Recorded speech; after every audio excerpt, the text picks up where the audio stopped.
क्या हमारे ऋषि मुनि पागल थे जो कौओं के लिए खीर बनाने को कहते थे और कहते थे कि कौओं को खिलाएंगे तो हमारे पूर्वज को मिल जाएगा? नहीं, हमारे ऋषि मुनि बहुत ही क्रांतिकारी विचारों के थे। यह है सही कारण। जैसा कि आप जानते हैं कि पितृपक्ष के दिनों में कौओं को पितरों का प्रतीक मानकर भोजन कराया जाता है। यह सवाल अक्सर पूछा जाता है कि आखिर भोजन कौए को ही क्यों दिया जाता है। यहां कुछ ऐसे ही जवाब और रियल फैक्ट्स हम आपको देने जा रहे हैं जिससे आप जान सकेंगे कि भारत की प्राचीन सभ्यताओं में कौवे को इतना महत्व क्यों दिया गया है और पौराणिक कथाओं में कब कब कौवे का जिक्र आया है। गरुड़ पुराण में बताया गया है कि कौवे यमराज के संदेश वाहक होते हैं। श्राद्ध पक्ष में कौवे घर घर जाकर खाना ग्रहण करते हैं। इससे यमलोक में स्थित पितृ देवी देवताओं को तृप्ति मिलती है। लेकिन इसका एक और वैज्ञानिक कारण है और वो है बरगद और पीपल के वृक्ष।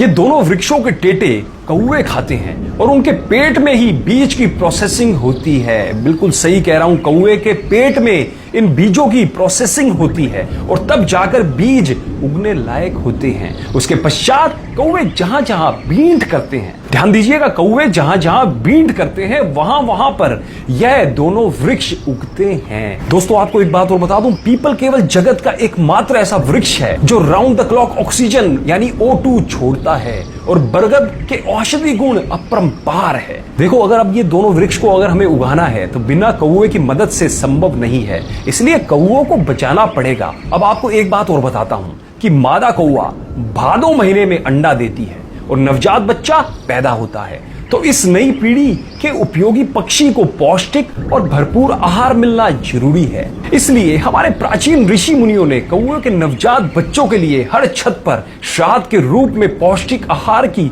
व्यवस्था कर दी थी, जिससे कि कौओं की नई जनरेशन का पालन पोषण हो जाए। इसलिए दिमाग दौड़ाएं, श्राद्ध करना प्रकृति के रक्षण के लिए नितांत आवश्यक है। ध्यान रखना, जब भी बरगद और पीपल के पेड़ को देखो तो अपने पूर्वज तो याद आएंगे ही, क्योंकि उन्होंने श्राद्ध दिया था। इसलिए ये दोनों उपयोगी पेड़ हम देख रहे हैं। एक बात और बोल देता हूं, कुछ लोग जो कि सनातन धर्म पर उंगली उठाते हैं, सनातन धर्म पर उंगली उठाने वालों, पहले सनातन धर्म को जानो फिर उस पर उंगली उठाओ।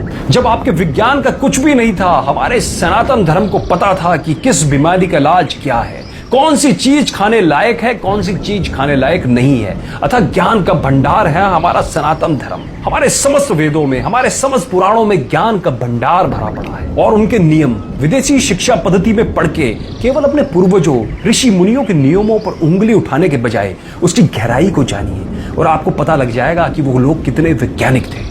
दोस्तों, मैं आप सब लोगों से एक अपील करना चाहता हूं कि इस वीडियो को ज्यादा से ज्यादा शेयर करें, जिससे समस्त लोगों को हमारे सनातन धर्म के बारे में पता लग पाए और उन लोगों को यह भी पता लग पाए कि हमारे जो पूर्वज थे, जो हमारे ऋषि मुनि थे, वो कितने वैज्ञानिक आधार पर चीजों को सोचते थे, उनका आकलन करते थे। और सब लोगों को इस ज्ञान के बारे में जरूर बताएं। धन्यवाद।